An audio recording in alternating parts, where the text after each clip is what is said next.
সংবরণ করি।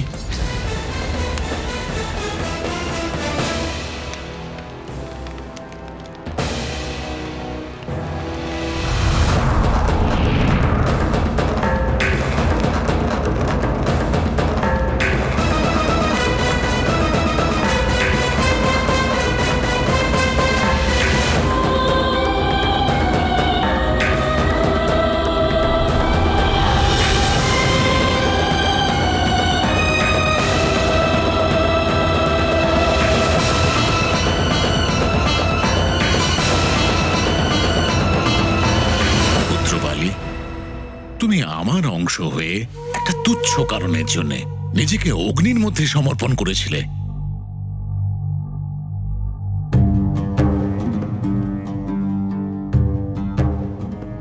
আমি হনুমানের সমান শক্তিশালী হতে চাই।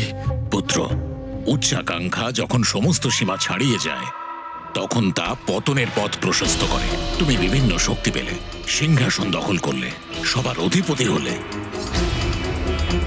আর এখন তুমি হনুমানের সমান শক্তিশালী হতে চাও, ওর শক্তি ছিনিয়ে নিতে চাও। উনি রুষ্ট হচ্ছেন। হতে পারে উনি আমাকে আর বরদান দেবেন না। না না, তোমার কি একবারও মনে হচ্ছে না যে তুমি অন্যায় কাজ করছো? না না, হনুমানের সমান শক্তিশালী হয়ে হনুমানের মতোই সংসারের কল্যাণ করতে চাই আমি। সৃষ্টির কল্যাণের জন্য তুমি তো নিজের পিতাকেই বন্দী বানিয়ে রেখেছো। না না, এ তো আমার এক বিশেষ উদ্দেশ্য, যার দ্বারা আমি রাবণের বিশ্বাস অর্জন করেছি। অসুরদের সংহার করতে হবে, তো অসুরদের মধ্যে থেকেই এটা করতে হবে। যদি এটাই সত্য হয় তাহলে খুব ভালো পুত্র, কিন্তু একটা কথা সবসময় মনে রাখবে, তোমাদের সবার জন্ম রাম কার্যের জন্য হয়েছে। আপনি আমায় আরেকটা বরদান দেবেন বলছিলেন? অবশ্যই দেব, এক দিব্য শক্তি, কিন্তু তার জন্য তোমায় আমার সঙ্গে যেতে হবে।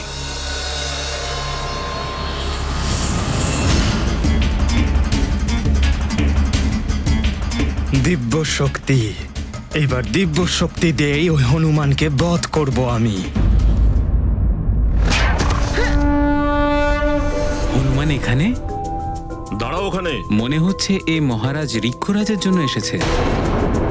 মহারাজ বালির আদেশ আছে, ওনার পিতা ঋক্ষরাজের সঙ্গে কেউ দেখা করতে পারবে না। আমি ওনার সাথে দেখা করতে নয়, ওনাকে বন্দি গৃহ থেকে মুক্ত করতে এসেছি। না, তুমি এটা করতে পারবে না। না, তোমাকে ভেতরে আমরা যেতে দেব না।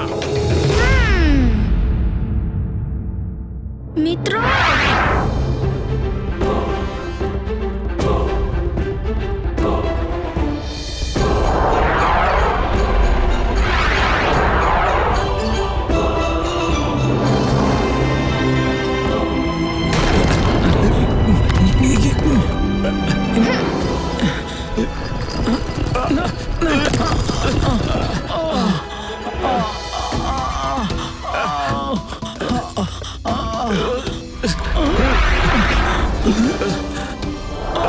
ধন্যবাদ। তুমি কি করলে কি করছো হনুমান? আমাদের বের করো এখান থেকে। খুব কষ্ট হচ্ছে হনুমান।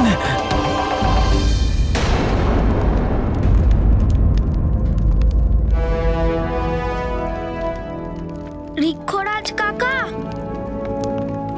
প্রণাম। কাকা ঋক্ষ মশাই। পুত্র হনুমান, তুমি এখানে? কাকা ঋক্ষরাজ মহাশয়, হনুমান এটা স্বপ্নেও ভাবতে পারে না যে হনুমান কখনো আপনাকে এই শেকল বন্দিতে দেখতে পাবে। আপনাকে এক্ষুনি মুক্ত করে দিচ্ছি।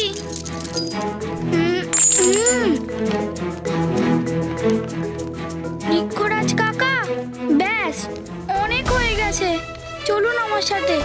আপনি এবার কিষ্কিন্ধার রাজসিংহাসনে বিরাজমান হন, এই বন্দিগৃহে নয়।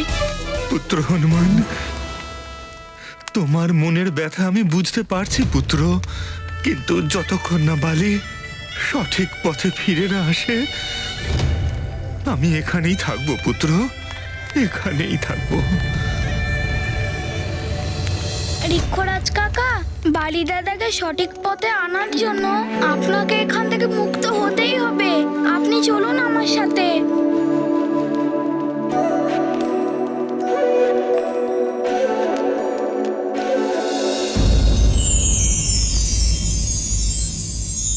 বালি, এটা স্বর্গের শস্ত্রাগার। এখানে দেবতাদের দিব্য অস্ত্র শস্ত্র রাখা হয়। দিব্য অস্ত্র শস্ত্র, অদ্ভুত।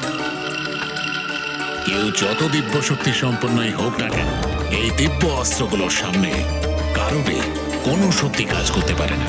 খুব ভালো, এগুলোকে হনুমানের বিরুদ্ধে প্রয়োগ করা যাবে।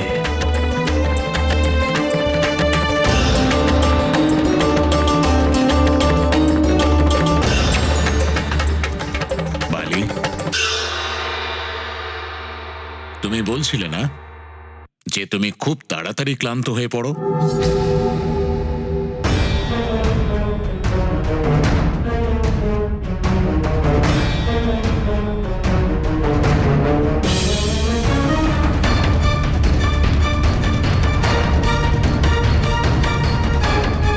এটা ধারণ করার পর তুমি যত পরিশ্রমী করো না কেন, কখনো ক্লান্ত হবে না। শুধু তাই নয়, সংকটকালে এর সহায়তায় তুমি মহাঘাতক দৈব শক্তি উৎপন্ন করতে পারবে। এই কৃপার জন্য ধন্যবাদ দেবরাজ।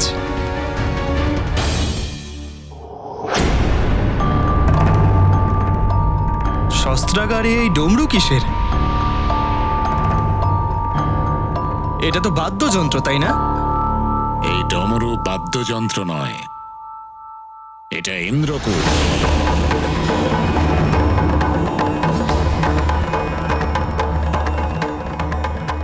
না বালি,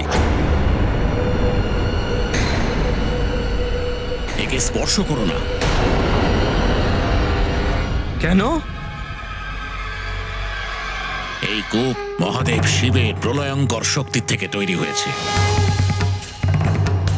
এটাকে ইচ্ছা মতো যে কোনো আকারের কূপে পরিণত করে তাতে যে কোনো কাউকে বন্দি করে রাখা যায়।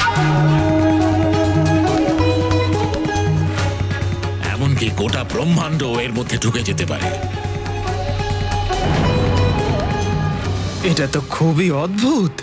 হ্যাঁ, যে কেউ এটাকে জাগিয়ে তুলতে পারে, কিন্তু এটাকে মহাদেব ছাড়া আর কেউ ভেদ করতে পারে না। এমনকি আমিও নই।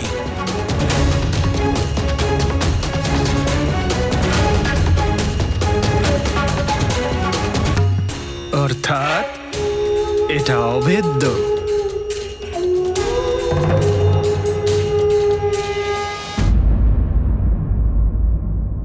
মহারাজ, এটা আপনার স্থান, গ্রহণ করুন। আমরা আপনাকে রাজা হিসেবে মানছি না, কিছুতেই মানবো না। পম্পা স্বর্ণরেশ, আপনি এখানে আর এনারা সবাই? হ্যাঁ মহারাজ রিক্ষরাজ, আমার সঙ্গে সমস্ত বনসংঘের রাজাও রয়েছেন, আর আমরা বালিকে ওর দুষ্কর্মের সাজা দিতে এসেছি মহারাজ। আমিও আপনাদের সাথে সহমত। আমরা তো শুনেছিলাম মহারাজ যে বালি আপনাকেও বন্দি করে রেখেছিল। সেটা আমার দুর্ভাগ্য যে আমার পুত্রই আমাকে বন্দি করেছিল। সে তো আমাদের এই হনুমান, যে আমাকে সেই বন্দিগৃহ থেকে মুক্ত করেছে আর আমাকে আমার সিংহাসন ফিরিয়ে দিয়েছে। হনুমান তো সবসময়ই অন্যায় আর দুর্নীতির বিরোধিতা করেছে মহারাজ।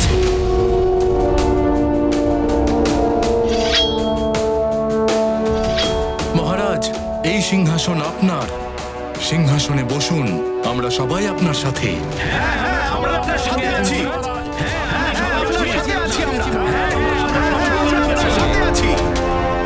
বিরাজমান হন মহারাজ। কিষ্কিন্ধার মহারাজ রিক্ষরাজে, কিষ্কিন্ধার মহারাজ রিক্ষরাজে, কিষ্কিন্ধার মহারাজ রিক্ষরাজে, কিষ্কিন্ধার মহারাজ রিক্ষরাজে। হনুমানের, মহাবলী হনুমানের।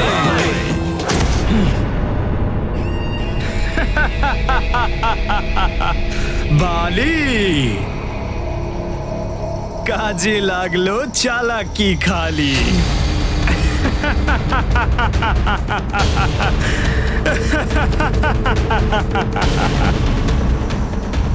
মহান বালি যা চায় তা উপার্জন করেই নেয়।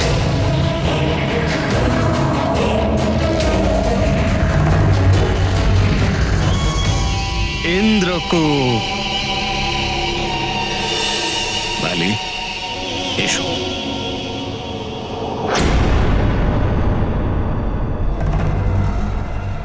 এই ইন্দ্রকূপ তো চাই এই মহান বালির।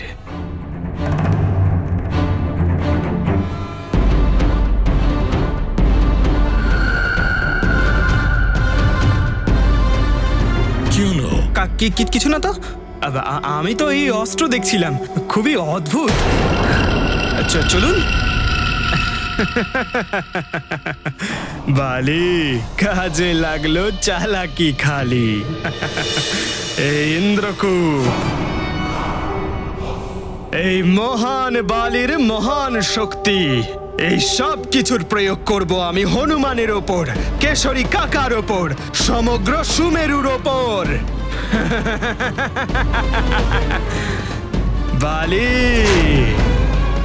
কাজে লাগলো চালাকি খালি।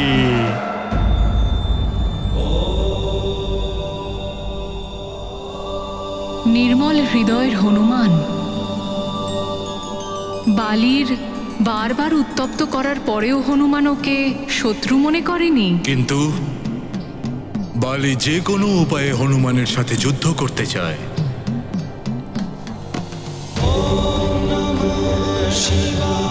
যদি যুদ্ধ হয় তাহলে সবার সংকট হরণকারী সংকট মোচন স্বয়ং সংকটে পড়তে পারে। না না স্বামী, হনুমানের জন্য এমন অমঙ্গল কথা বলবেন না।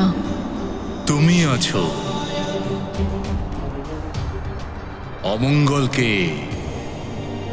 মঙ্গলময় করে তোলার জন্য।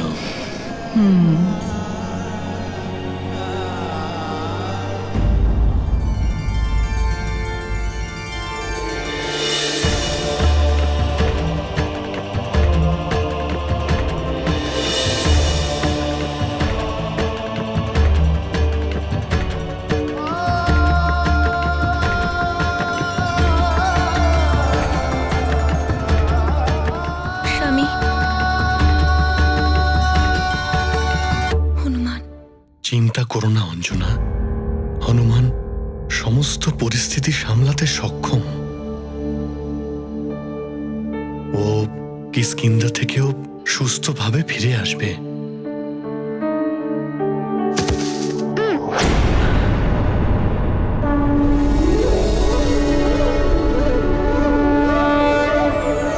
মা,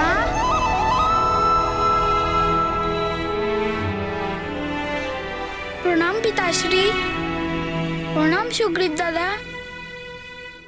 প্রণাম মা।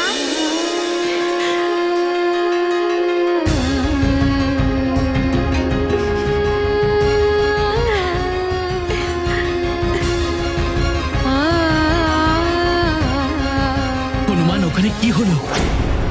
পিতা, সুগ্রীব দাদা, আমি কাকা ঋক্ষরাজকে বন্দিগৃহ থেকে মুক্ত করেছি, আর ওনাকে ওনার সিংহাসন দিয়েও এসেছি। হনুমান, আমার পুত্র, আমি তোমাকে নিয়ে গর্বিত। যা আমি করতে পারিনি তা তুমি করে দেখিয়েছো পুত্র। ব্যাস, এসবের মধ্যে যাওয়ার তোমার আর কোনো প্রয়োজন নেই মানিক। কারোর কুদৃষ্টি পড়লে বা যদি কোনো সংকট হয় তখন। অঞ্জনা, তুমি অকারণেই চিন্তা করছিলে। আজকে প্রাতঃকালের আগে গৌরীর গোমাতাকে স্বপ্নে দেখেছি। শুধু কুদৃষ্টি দূর করলেই হবে না দেবী অঞ্জনা, বড় সংকট আসতে চলেছে আপনার পুত্রের ওপর। অন্য উপায় বের করতে হবে। এক মা তার সন্তানের ভালোর জন্য সব করতে পারে। আপনি আপনি শুধু উপায় বলুন।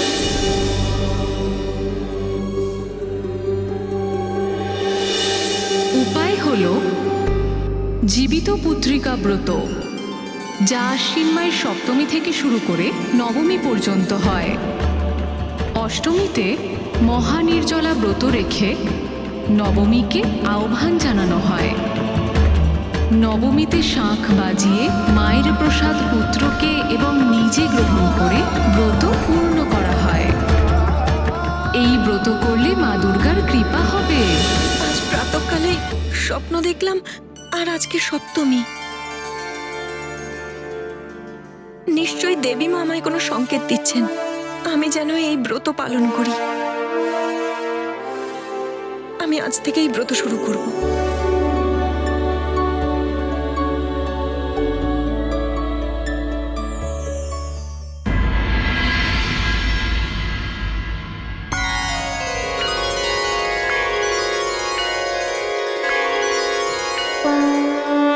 माता सुत दो नौ करे पूजा, माँ जगदम्बा सम नहीं दूजा।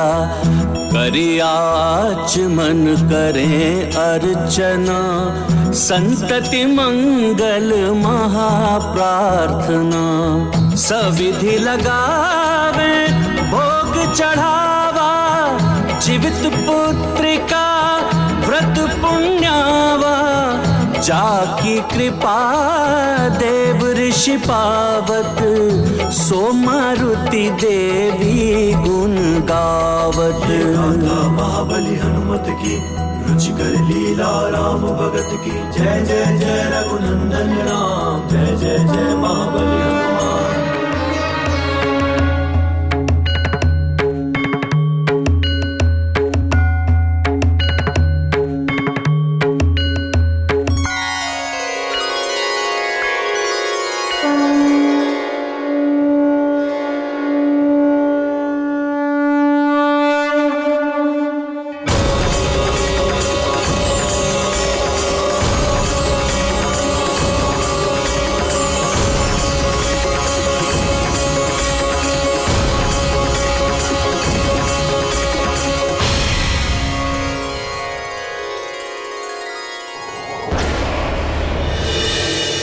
सर्वमंगल मंगल्ये शिवे सर्वार्थ साधिके, शरण्ये त्र्यंबके गौरी नारायणी नमस्तुते।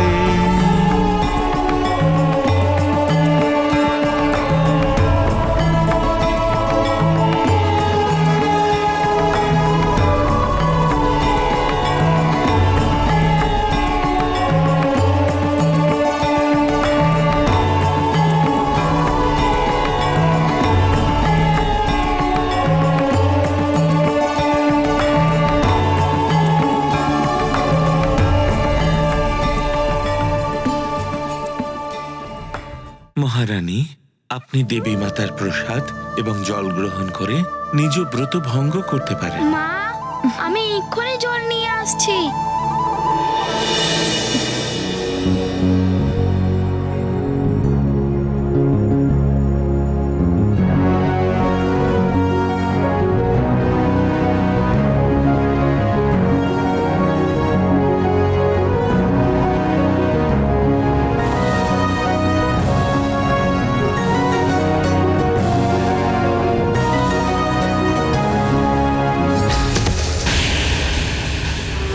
পিতাশ্রীকে সিংহাসনে বসিয়ে এই মহানকে তুমি প্রতিস্পর্ধায় আহ্বান জানিয়েছ। ওনাকে তো আমি যখন তখন সিংহাসন থেকে সরিয়ে দেব, কিন্তু এই ভুলের মাসুল তোমায় দিতে হবে। কাল ভোরের সূর্যের প্রকাশ এই রাতের অন্ধকারের থেকেও কালো হবে, তোমার জন্য আর সমগ্র সুমেরুর জন্য। মর্কট, তুমি আর তোমার সুমেরু এই ইন্দ্রকূপের ভেতর যেতে চলেছ।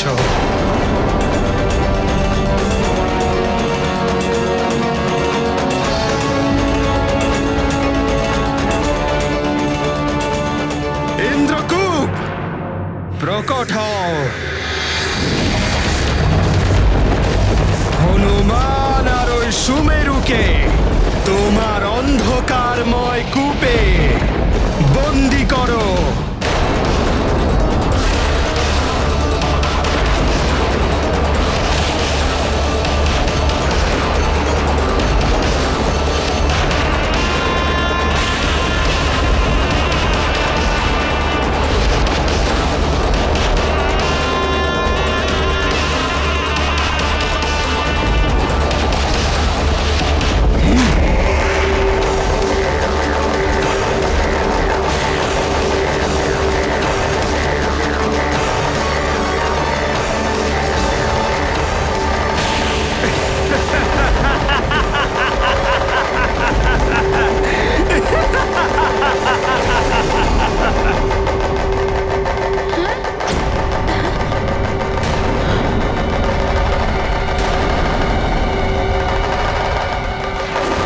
এই বিচিত্র শব্দ কিসের?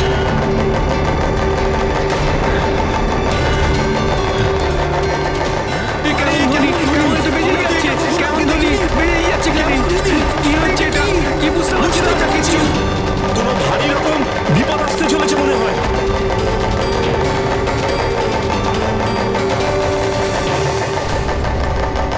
এটা আবার কিসের বিপদ?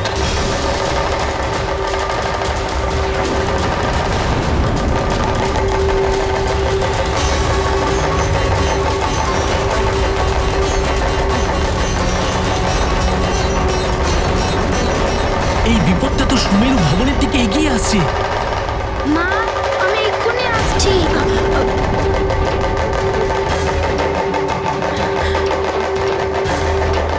হে দেবী মা, আবার যেন কোনো সংকট না আসে যা আমার পুত্রকে আমার থেকে আবার দূরে সরিয়ে দেয়।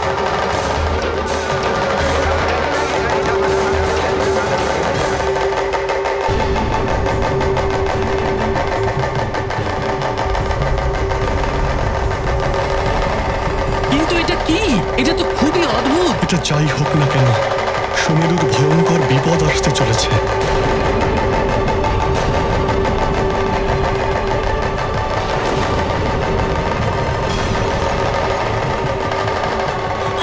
হনুমান গেল কোথায়? ওই যে ওখানে হনুমান।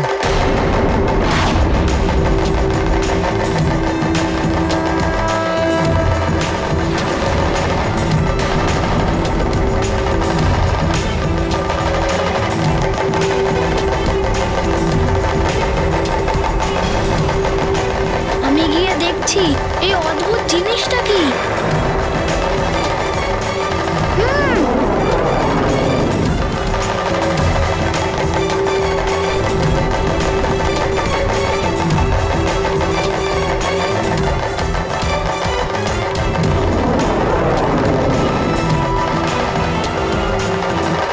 এসব কি হচ্ছে? আর হনুমান কোথায় যাচ্ছে? হনুমান সেটাই তো দেখতে গেছে যে এই বস্তুটা কি। আমার মনটা কেমন যেন কুটাচ্ছে। গৌরীর গোমাতা যা বলেছিল যে আমার হনুমান কোনো সংকটে পড়বে, সেটা সত্যি না হয়ে যায়। প্রাতঃকালের স্বপ্ন ছিল। এটা তো ডমরুর মতোই দেখতে। সুমেরুর উপর সংকট আসতে পারে। আমার শীঘ্রই এটাকে থামাতে হবে।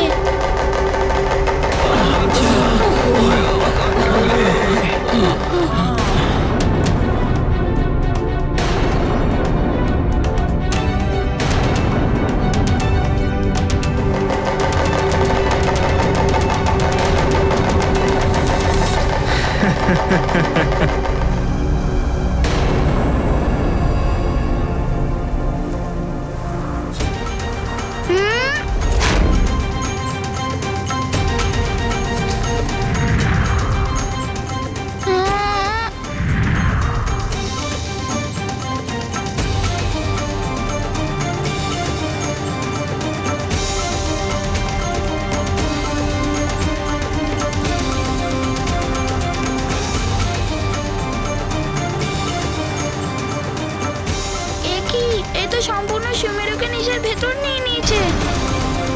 আমার শীঘ্রই এটা সরাতেই হবে, না হলে সবাই খুব সংকটের মধ্যে পড়ে যাবে। হে দেবী মা, জানি না এ কোন সংকটে পড়লো আমাদের সম্পূর্ণ নগর। আমার হনুমান জানি না কোথায় আছে। ওকে এবং বাকি সকলকে তুমি রক্ষা করো মা।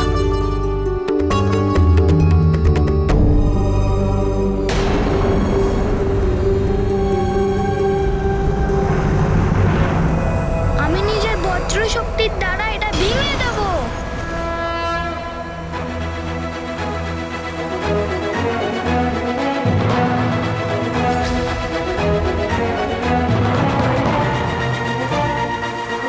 এই মরকট কি করে বাইরে চলে এলো?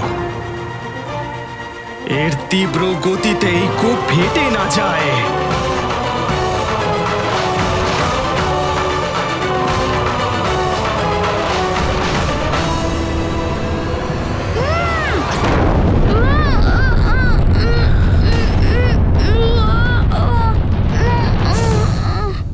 মরকট, তোমার কোনো দিব্য শক্তি কাজে লাগবে না।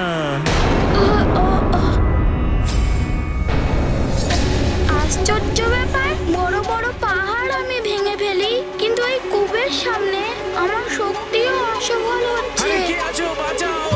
না জানি কি এমন বিপদ যে আকাশ থেকে লাফিয়ে পড়লো আমাদের উপর। হনুমান, কোথায় তুমি? এই সংকট তুমিই দূর করতে পারো। কি করে রক্ষা করবো এদের সবাইকে? হে প্রভু, হে দেবতাগণ, আপনাদের দেওয়া সব দিব্য শক্তি একটি কূপের সামনে অসফল হচ্ছে। কারণ এটা ইন্দ্রকূপ। মহাদেব শিবের শক্তি থেকে নির্মিত এটা। বালি দাদা,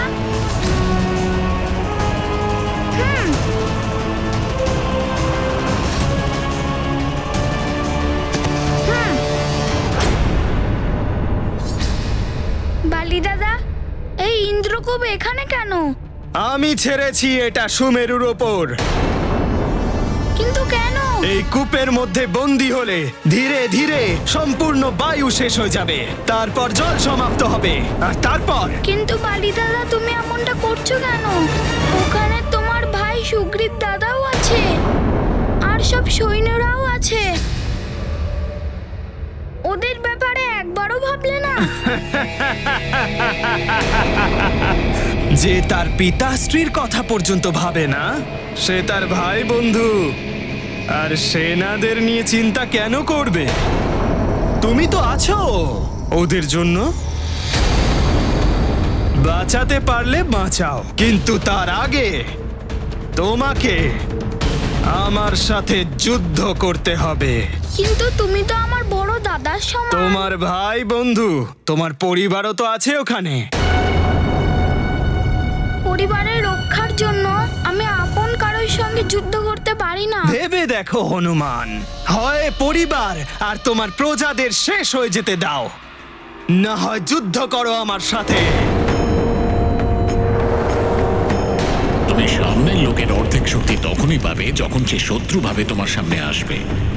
যদি হনুমানের হৃদয়ে তোমার প্রতি শত্রুতা থাকতো, তাহলে তুমি তার অর্ধেক শক্তি অবশ্যই পেতে।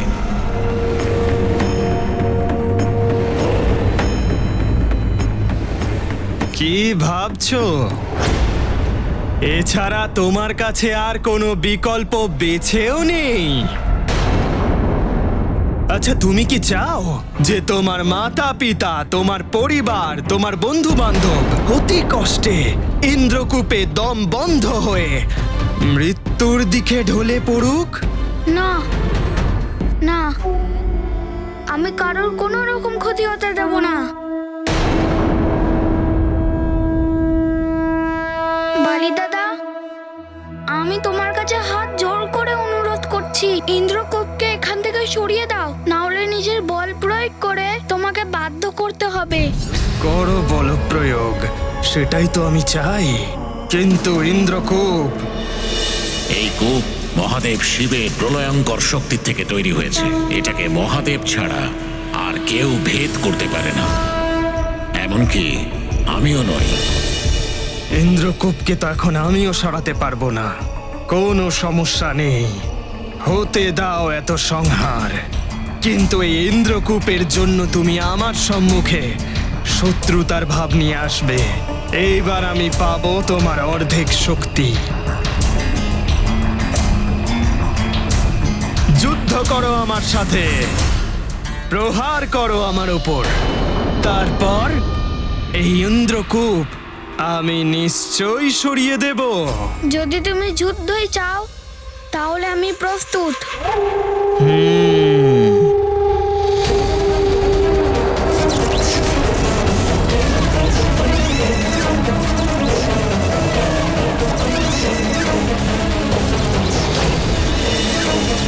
হনুমান,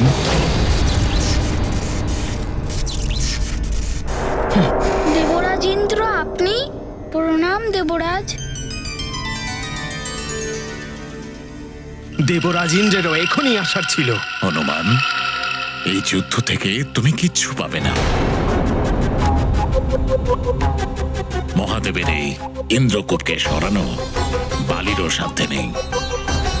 কিন্তু তো এটা বাড়ির দাদাই ছেড়েছে। হনুমান, বালি এটাকে দেবতাদের শস্ত্রাগার থেকে চুরি করে সুমেরুতে প্রয়োগ করেছে। কিন্তু এখন এটাকে সরানো বালির তো কি আমারও সাধ্যের মধ্যে নেই। এ আপনি কি বলছেন? কিন্তু তো ওখানে আমার মা আর পিতাশ্রী সমস্ত প্রজারা বন্দী হয়ে আছে। ওনারা কি করে মুক্তি পাবেন? হনুমান, মহাদেব ছাড়া আর কেউ এখন বাঁচাতে পারবেন না। ভোলে বাবা, আমি এক্ষুনি মহাদেবের কাছে যাচ্ছি। প্রণাম। দাঁড়াও হনুমান, কৈলাস ধামে গিয়ে ওনার দর্শনের আগে তোমাকে ওনার পূজা করে ওনাকে প্রসন্ন করতে হবে। পূজা করে? হ্যাঁ, সব থেকে আগে পার্থিব শিবলিঙ্গ স্থাপন করে তার অভিষেক করতে হবে। তারপর তার উপর ধূত্র আর আকন্দের ফুল দিতে হবে। যদি এসব পাওয়া না যায় তো তুমি বেলপত্র দিয়েও মহাদেবকে প্রসন্ন করতে পারো। এতেও আশুতোষ মহাদেব তুষ্ট হয়ে যাবেন। আপনাকে অসংখ্য ধন্যবাদ দেবরাজ। আপনি যেমনটা বললেন আমি তেমনটাই করব। আমি আমার সমস্ত প্রজা আর মাতা পিতার রক্ষা করব। প্রণাম। তোমার ইচ্ছা পূর্ণ হোক।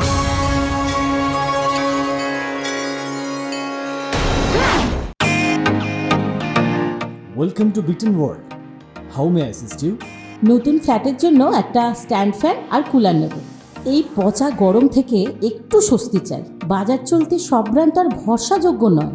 তার জন্য তো আমাদের ফ্যান আছে, all purpose bullet table fan, ceiling fan. আমাদের সিলিং ফ্যান কিন্তু 30 মাসের ওয়ারেন্টি সহ পাওয়া যায়।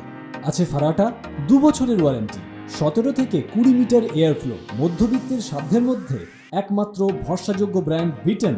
আমাদের কুলারের কিন্তু অনেক range, 45 litres, 50 litres, 70 litres, 90 litres, 110 litres.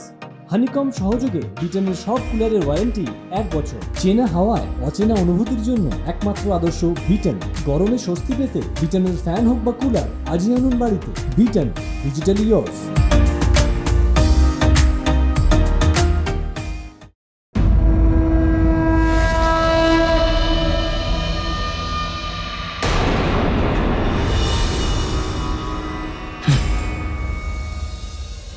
না, তুমি সফল হবে না হনুমান। তোমায় আমার সাথে যুদ্ধ করতেই হবে।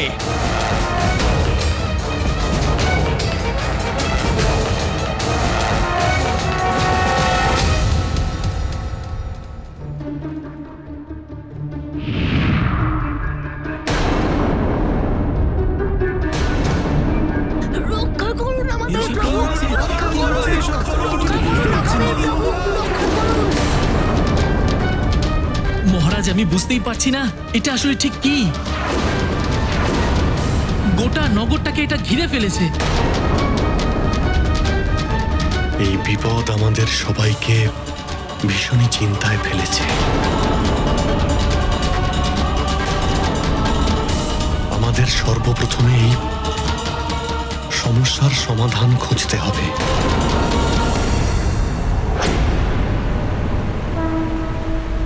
ওম নমঃ শিবায়, ওম নমঃ শিবায়। এইবার আমি মহাদেবকে অর্পণ করার জন্য পুষ্প নিয়ে আসছি।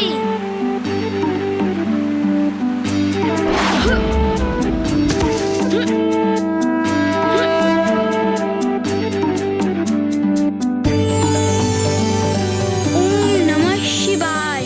এতগুলো পুষ্প, এবার এগুলো মহাদেবকে অর্পণ করব।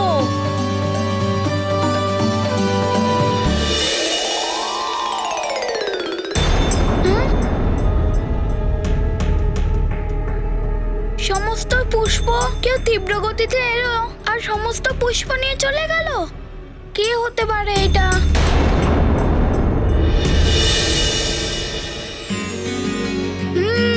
ওই দেখা যাচ্ছে ওই একটা পুষ্প।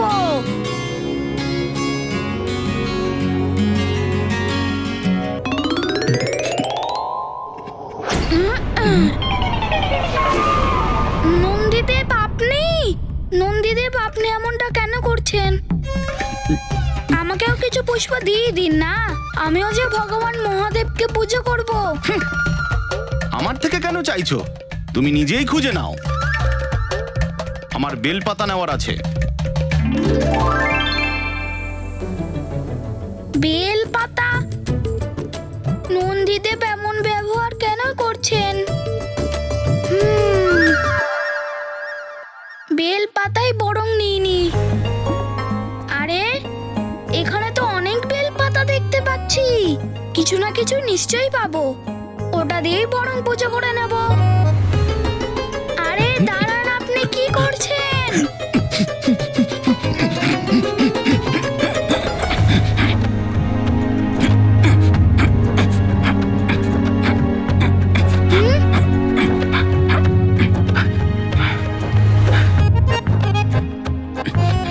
দাঁড়ান বলছি। নন্দীদেব এমনটা আপনি কেন করছেন? আমি তখন থেকে দেখছি আপনাকে যে আমি যেটাই নিতে যাচ্ছি সবকিছু আপনিই নিয়ে যাচ্ছেন, একটুও ছাড়ছেন না আমার জন্য। তাহলে আপনি কি চান যে আমি পুজো করব না আর ভোলে বাবা আমায় একদম দর্শন না দিক, আর আমি ভোলে বাবার সঙ্গে কথাও বলতে পারবো না? তুমি পুজো করো বা না করো সেটা তোমার ইচ্ছা, এতে আমার কি করার আছে?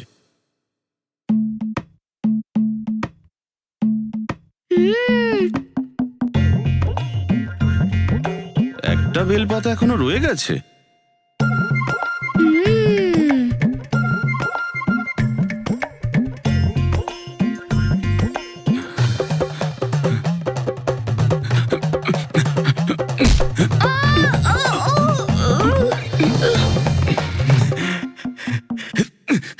নন্দীদেব এটা কিন্তু অনুচিত। সবার আগে তো আমি এখানে পৌঁছেছিলাম।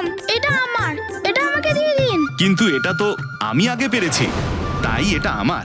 নন্দীদেব আমার পুজো করা অত্যন্ত জরুরি, আপনাকে ওই বেলপাতাটা দিতেই হবে। আচ্ছা, তার মানে তুমি এটা নিয়েই ছাড়বে? ঠিক আছে, তুমি আমার সাথে যুদ্ধ করো আর আমাকে পরাস্ত করে এই ফুল বেলপাতা নিয়ে নাও। কি যে হচ্ছে, যাকেই দেখছি সে যুদ্ধ করতে চাইছে।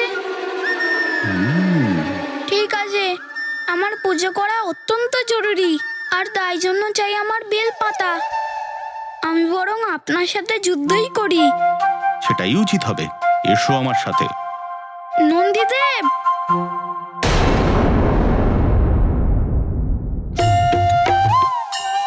নন্দীদেব আমি আপনার সাথে যুদ্ধ করতে চাই না। আমি আমার মাতা আর পিতাশ্রীকে আর আমাদের সমস্ত প্রজাদের রক্ষা করার জন্য আপনার সাথে যুদ্ধ করতে আমি বাধ্য হচ্ছি। मातु पिता सब कै हितकारी, मारुति जग कै मंगलकारी। चहै उबारन सब कर प्राणा, शिव भोला से पाय निदाना। विघ्न परे नंदी शिव वाहन, युद्ध न चहे अंजना भावन। विधि कर लेखा करे न तारे, महाद्वंद्व महादेव दुआर।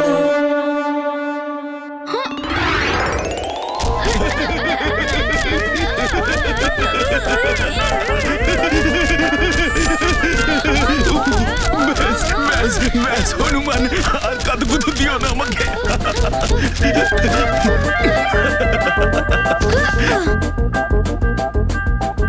প্রহার করো আমাকে।